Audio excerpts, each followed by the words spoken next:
Make sure subscribe my channel for daily updates.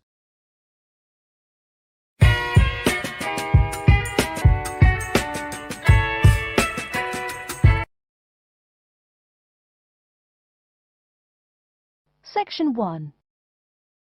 You will hear a conversation between a staff member from Gaia's Guardians and a man who wants to do something to protect the environment. First, you have some time to look at questions 1 to 5.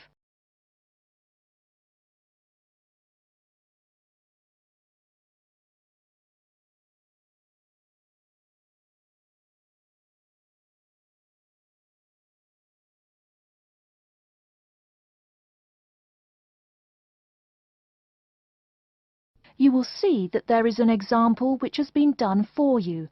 On this occasion only, the conversation relating to this will be played first.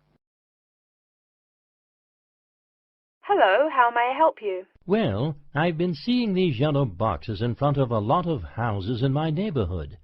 Just wondered what they were for. I noticed your phone number on all of them, so I called. Could you tell me about your business? We do recycling, but we're not a business. Gaia's Guardians is a non-profit group. We encourage recycling as a way of protecting the environment. The woman says that they encourage recycling as a way of protecting the environment. So, recycling has been written in the space. Now we shall begin.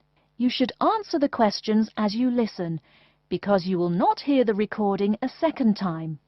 Listen carefully and answer questions 1 to 5. Hello, how may I help you? Well, I've been seeing these yellow boxes in front of a lot of houses in my neighborhood. Just wondered what they were for. I noticed your phone number on all of them, so I called. Could you tell me about your business? We do recycling, but we're not a business. Gaia's Guardians is a non-profit group. We encourage recycling as a way of protecting the environment. I don't know. I mean, it is a good idea, but I really don't read the newspaper every day or anything. And we don't come collect newspapers every day. In fact, we only do pickups every other week. Oh, well, then maybe I could help. I mean, in my neighborhood there's too much rubbish lying around everywhere. I'd like to help out, I guess. That's great, sir. You're doing the right thing. Okay, I need to get your contact information. What's your name, please? Peter Wisrow. Peter, how do you spell your last name? W-I-S-R-O-W? No, actually, it's W-I-S-R-O-U-G-H. Oh, I'm sorry. I'm a terrible speller. You're a good speller. It's just that my family are terrible pronouncers. You're quite a card, Peter. Okay, now what's your address? Number 168 Bridge Road. That's here in London. How about if I have any questions? I'm sending you a copy of our booklet too. The booklet has our phone number and our email address, helpline@blackcat.com. That's HELPLINE at BLACKCAT.com. But I nearly forgot to ask, what's your postcode? BS97PU. PS97BU? No, that's B as in boy, S97P as in Peter, U. Before you hear the rest of the conversation, you have some time to look at questions 6 to 10.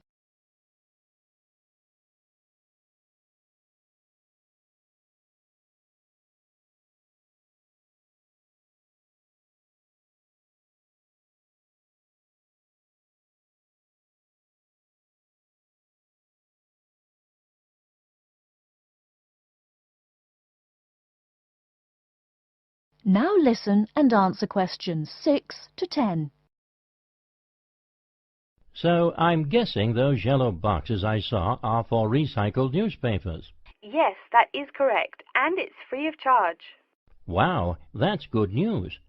Do you recycle anything besides newspaper? Oh yes, we recycle most everything. Glass, plastic, paper. Oh, so I can put like glass and plastic bottles in the box. Sorry again. Things like that you have to bring to our collection centre. And where is that? Our main centre isn't that far from you. It's actually right on the east side of Central Park. That new blue building? That's the one. Cool. Hey, what's with all those different colored boxes outside that place? Oh, that's for the different materials we recycle. The blue is for metal, the green is for glass and plastics, and the yellow, of course, is for paper. Okay. I'll try and manage to keep all that straight. Oh, no need. They're each labelled. Great. So which one would I put magazines in? Actually, they don't go in any of the bins. Unfortunately, magazines can't be recycled because of the material they're made of. It's such a waste. So, would you be interested in volunteering? I'll think about it. Could you send me some more info? Absolutely. Along with the newspaper box, I'll be sending you our booklet, Savvy. That is SAVVY. It tells you about what you can do to protect the environment in your daily life. Plus, it lists things you can do as a volunteer with our group. Hey, that's cool. Thanks. My pleasure. Do you have any other questions or concerns? Nope, that's it. That is the end of section 1. You now have half a minute to check your answers.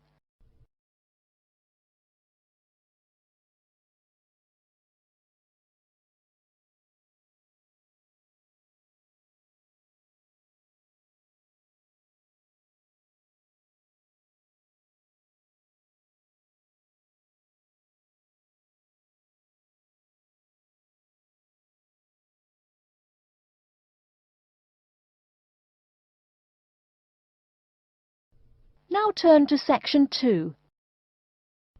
Section 2. You'll hear an introduction about how to make a resume and apply for a job.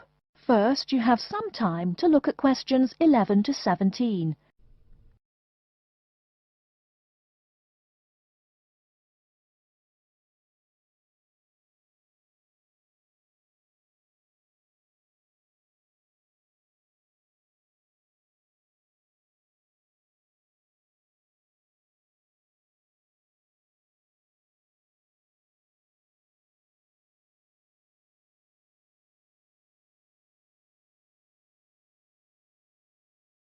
Now, listen carefully and answer questions 11 to 17.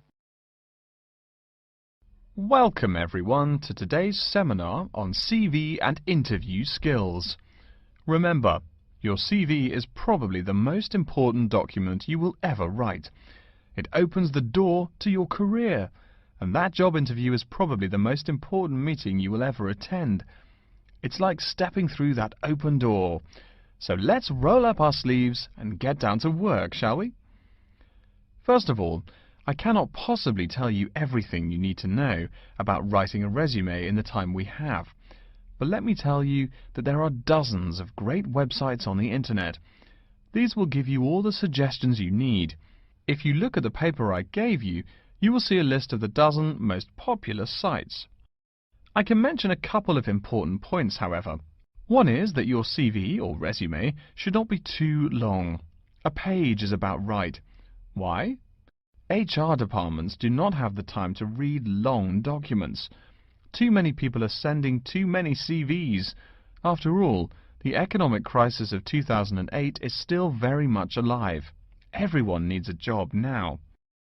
No matter how short you make that resume, though, you do not want to forget to tell HR how to contact your references. References are people who will give you a recommendation for a job. That's usually an ex-boss or a professor who knows you well. Do not use relatives. I don't care how much your mum loves you. Also, when you send that CV, be sure to include a typed cover letter. A cover letter is a letter where you basically are asking for a job. It's like introducing yourself. Make it brief. The real information about you is on that CV of yours, and please make sure the letter is typed. It doesn't matter if your handwriting is beautiful or not. Companies only read typed letters. Another point about CVs is you should try to have an attractive layout. Maybe use different type fonts or colors to highlight information. Some people include a photo. You can find dozens of examples on the internet. Whatever layout you decide to use, however, avoid all spelling and grammar errors. I used to be an HR manager. If I saw a mistake, that CV went into the garbage.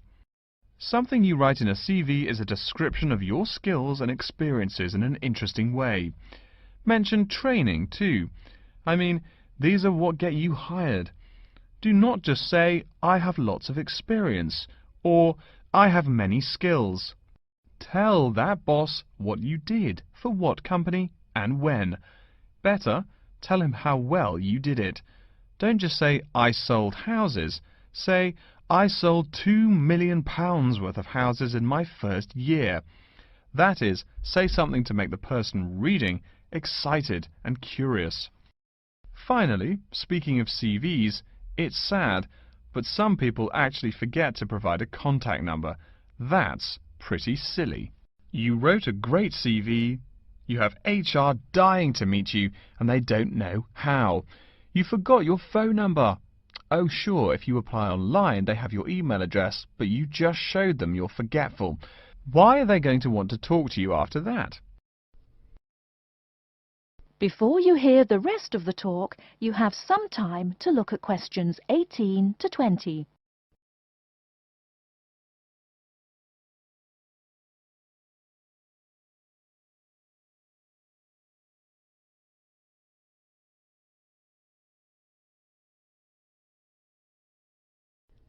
Now listen and answer questions 18 to 20.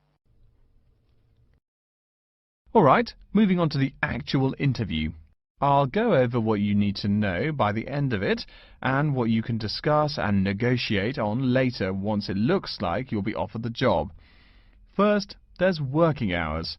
It's not that necessary to hammer out the hours off the bat, especially since it's easy to come off as lazy when the first thing you bring up is how much you're going to have to work. You can also find out more about possible promotions later on. It is important, however, to get a feel for how much you'll be paid. You should make sure the salary range is commensurate with what you're worth, and if you're not, you can move on to better opportunities. Being sure you're going to make what you want to live on is much more important than issues like your pension. You're all so young that your pension is not going to matter for quite a long time. You should find out about what skills you must know for the job and what they'll teach you.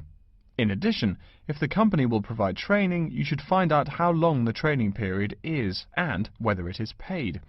Beware of any jobs that want you to train for a long time without appropriate compensation. Speaking of compensation, find out about holidays as well. Do you get paid vacation time? Are you allowed to take personal days? Do you have to work on national holidays? Once you work out these main issues, you can move on later to details like the location and expected attire and whatnot. Wow, that's a lot of information. Let's take a break so you can think everything over and ask any questions you may have. Don't hesitate to come and see me if you need any clarification on all this stuff. That is the end of section 2. You now have half a minute to check your answers.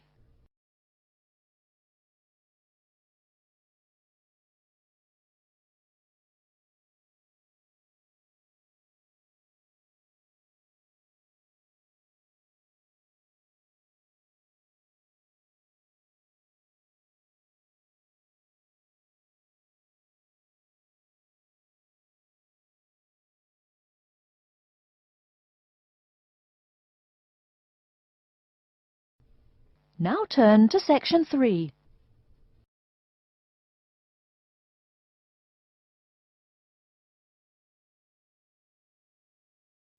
Section 3.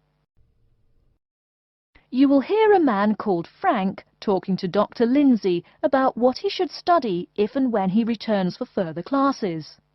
First, you have some time to look at questions 21 to 25.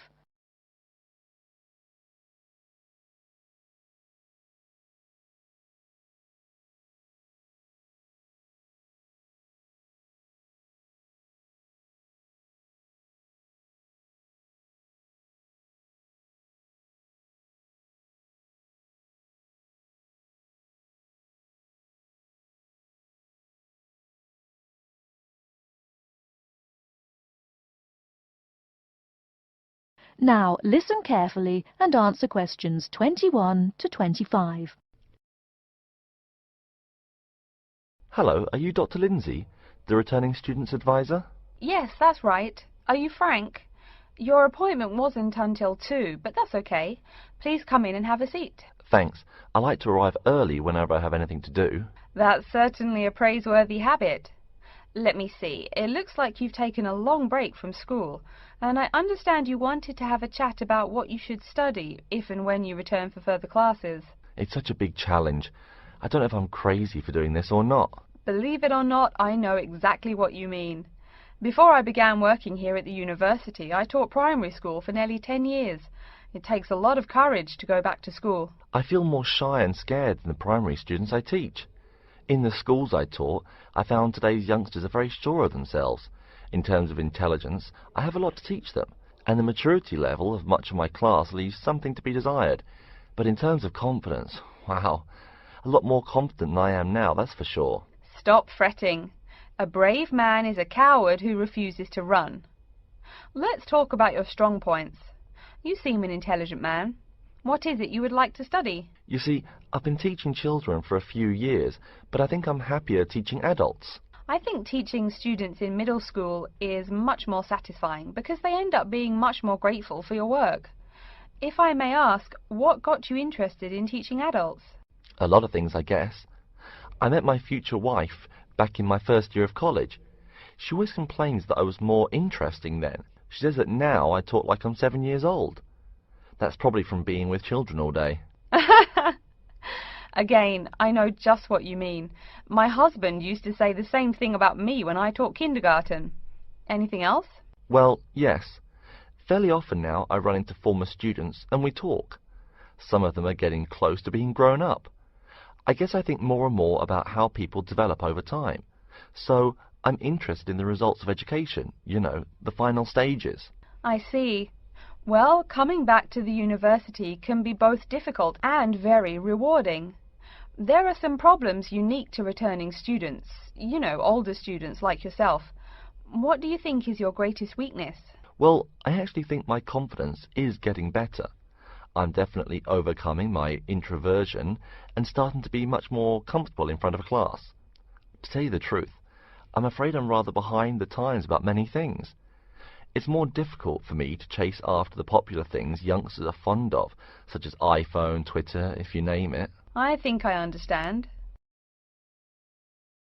Before you hear the rest of the talk, you have some time to look at questions 26 to 30.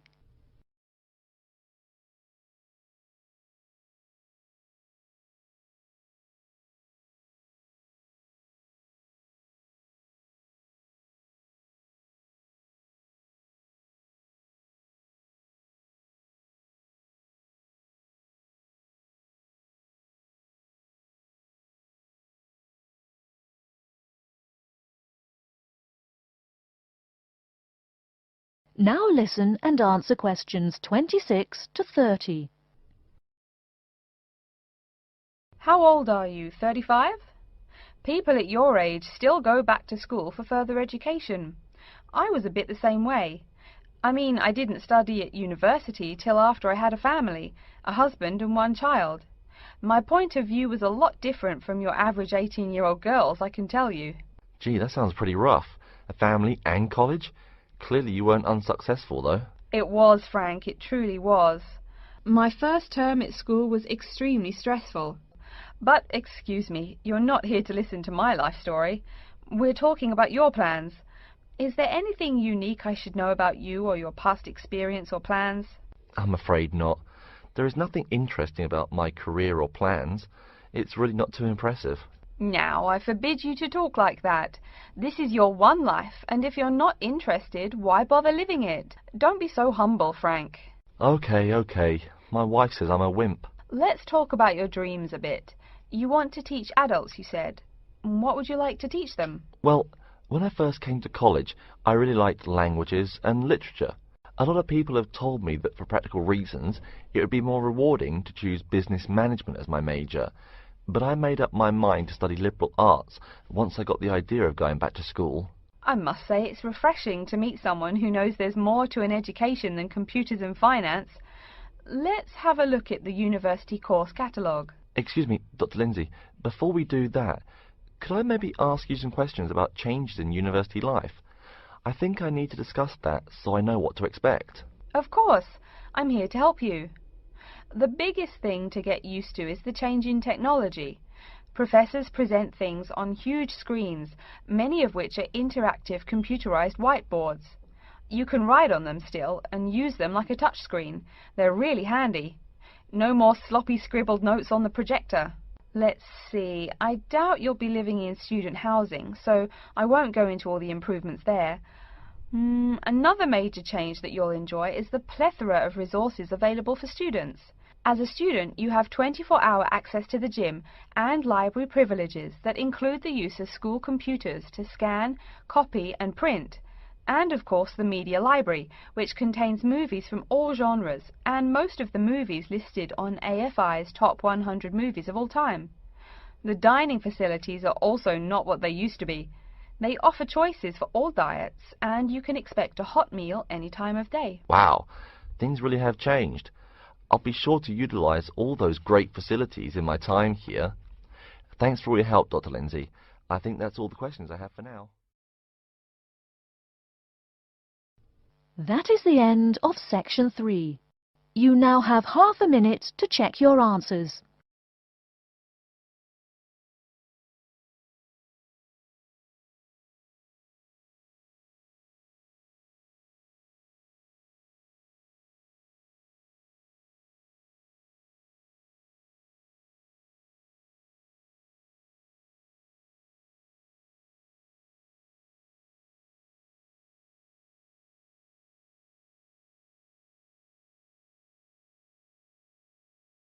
Now turn to section 4. Section 4.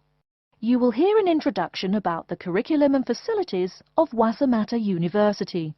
First, you have some time to look at questions 31 to 40.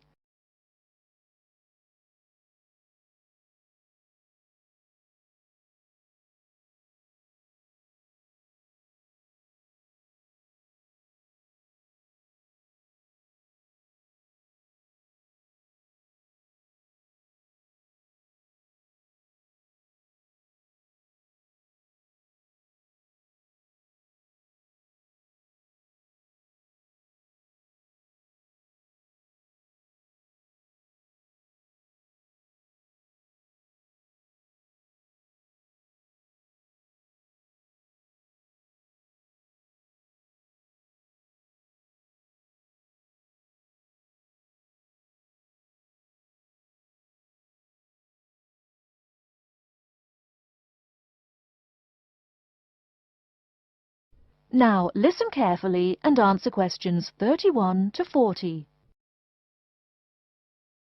Okay, and welcome back. During the short break we just took, several of you approached me with questions. So before going on with the orientation talk, I'd like to address those queries. As I found, if one person asks a question, probably a dozen others are wondering about the same thing.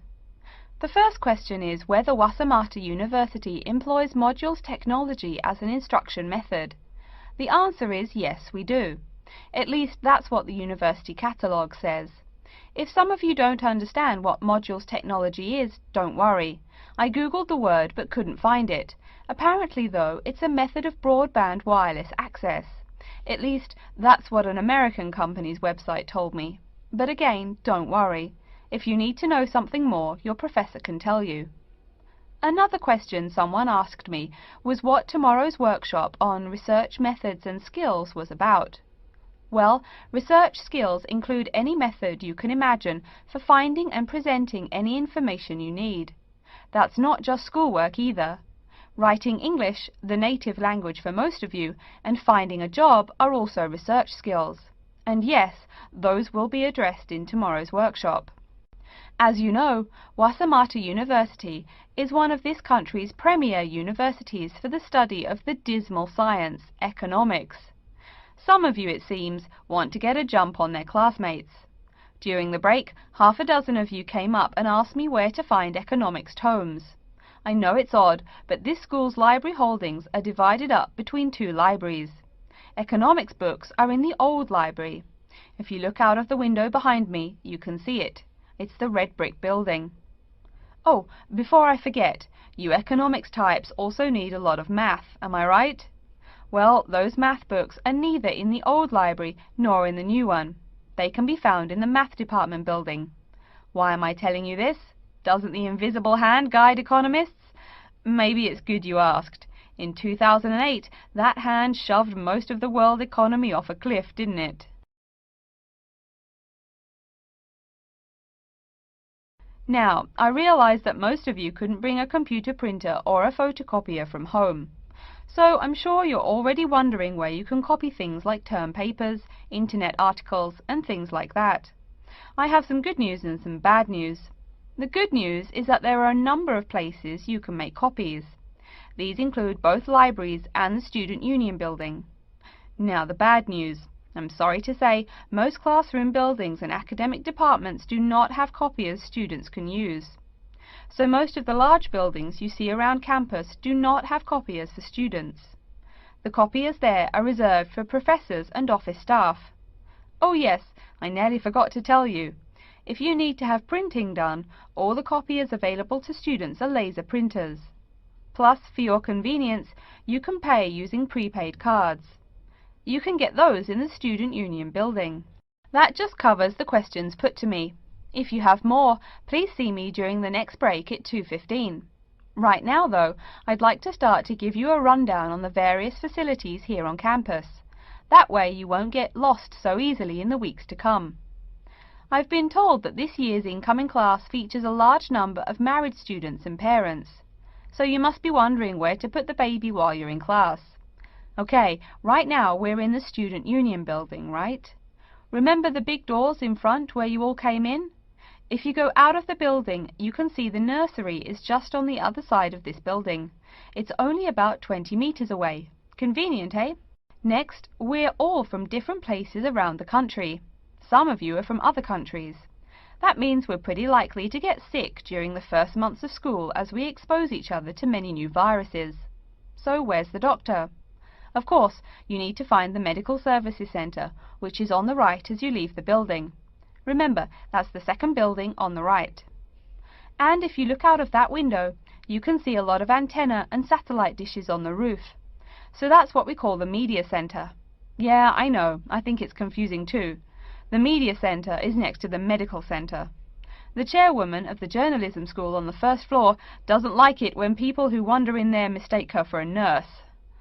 Chances are you'll have at least one math class while you're here.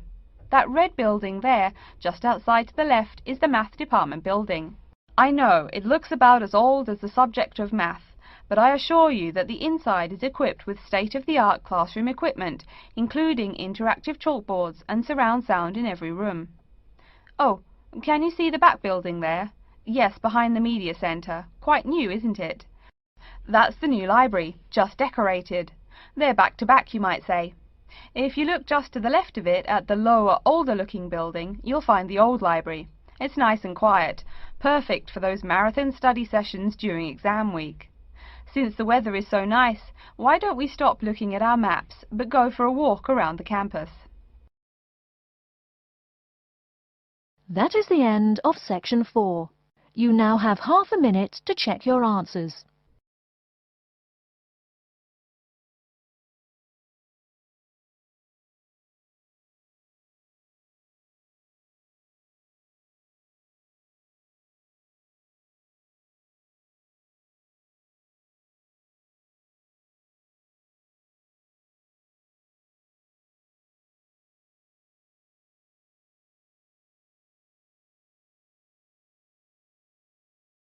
That is the end of the listening test.